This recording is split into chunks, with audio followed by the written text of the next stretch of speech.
চলুন আজকে না দই চিকেন করবো। এখন কিছুতেই না আর ভিডিওটা প্রথম থেকে সেট আপ রেডি করে ফোনটা সেট করে তারপরে আর আপনাদের সঙ্গে শেয়ার করা হবে না। মাঝ রাস্তায় রান্না হয়ে যাওয়ার পরে আমার মনে পড়ে ভিডিও করতে হবে।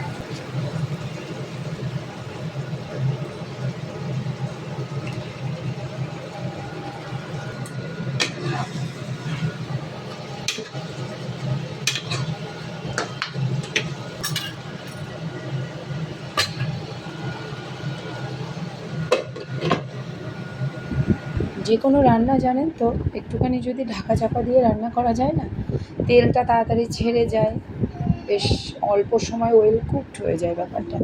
ওই জন্য আমি সবসময় না একটু ঢাকা চাপা দিয়ে রান্না করার চেষ্টা করি, সময়টাও একটু কম যায়। কারণ এখন যা গ্যাসের দাম বেড়েছে, একটু বুঝে শুনে না চললে খুব মুশকিল কিন্তু। যাই হোক, আজকে দই চিকেন করে দেবো, আর করে দেবো হচ্ছে পরোটা করে দেবো রাজুকে। পুরো ভিডিওটা দেখুন।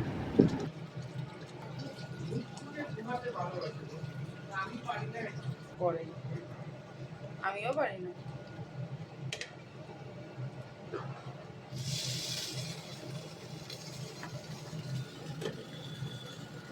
মনিটাইজেশন চালু হয়ে গেছে আমার, কিন্তু বছর 2 হয়ে গেল, কিন্তু পয়সা করি আমি পাবো কি ফেসবুক থেকে? সেইভাবে প্রফেশনালি এগোনো হয় না। ওই ভালো লাগা থেকে ভিডিও করা, আমি যা যা ভালোবাসি, সংসারের সব কাজ দায়িত্ব সব কিছু মিলেমিশে না ওইভাবে এগোনো হয় না। ভালো লাগাগুলোই তোমাদের সঙ্গে শেয়ার করি বা আপনাদের সঙ্গে শেয়ার করি। এনিওয়েজ, হয়ে গেছে কিন্তু দই চিকেন। এবার পরোটা বলতে কি, ওই রুটিটাই একটু ঘি দিয়ে এপিটোপিট করে দেবো, তাহলে নরম থাকবে ব্যাপারটা ও যতক্ষণে খাবে। দই চিকেনের সঙ্গে ও আজকে সকালেই বলেছে আমাকে ভাত দেবে না, রাজু বলছিল। আমি বললাম ঠিক আছে চলো পরোটাই করে দেবো। সকাল সকাল জানেন তো রান্নাগুলো হয়ে গেলে না সারাদিন পুজো হয়ে যায়। আজকে যেহেতু বৃহস্পতিবার, সকালবেলা রাজু বেরিয়ে গেলেই আমি পুজোটা করে নিয়েছি স্নান করে আগে। এবার ঠাকুর ঘরে বেশ অনেকটা টাইম লেগে যায়, বাচ্চারা তো ঘুমায়, ওই টাইমটা আমি কাজে লাগাতে পারি। একটু সময় নিয়ে পুজো না দিতে পারলে আর ভাল লাগে না। কী আর আছে বলুন তো, সংসারের সব কাজই কিন্তু আলটিমেটলি বৃথাই হয়। ওই একমাত্রই ঈশ্বরের সামনে যতক্ষণ বসে থাকা যায়, ওটাই হচ্ছে কাজের কাজ। আমার নিজের ব্যক্তিগত চিন্তাভাবনা থেকে শেয়ার করলাম। তো ওটাই লাঞ্চ বক্সের মধ্যে ওকে মাংস দিয়ে দিয়েছি।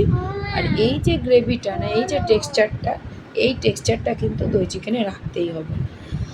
আর যখন আমি কোনো অর্ডারের দই চিকেন করি তখন অন্যরকম পদ্ধতিতে করি, তবে চেষ্টা করি কিন্তু গামাখাই করতে। যেহেতু রাজু পরোটা দিয়ে খাবে, আহার আমাদের তো খাওয়া এই বাচ্চা দুটো, আমি আর শাশুড়ি, যার জন্যে আর বেশি ঝোল করবো না। আরও আছে 2-1 পদ আছে, সব মিলেমিশে খাওয়া হয়ে যাবে। দই চিকেন খাওয়া মানেই পুরোটাই এরকম গামাখা কাই থাকবে, এরকমভাবে টেক্সচার রেখে দেবেন, তাহলে খেতে বেশি ভালো লাগে। আজকে আর দই চিকেনে আমি চিকেনটাকে কিন্তু ম্যারিনেট করে রাখা হয়নি। সকালবেলা এত তাড়াহুড়ো থাকে, হয় না কি সব রকম। এই যে একটু ঘিটা মাখিয়ে দিলাম না পরোটাতে, পরোটাটা এই যে এটা পুরো এয়ারটাইট কন্টেনার তো, ও যতক্ষণে খাবে একদম পরোটাগুলো হেভি নরম থাকবে। যাই হোক, আজকের ভিডিও এই অবধি ছিল। আবার দেখা হচ্ছে অন্য একটা ভিডিওতে, ততক্ষণ সবাই দারুণ থেকো, টাটা।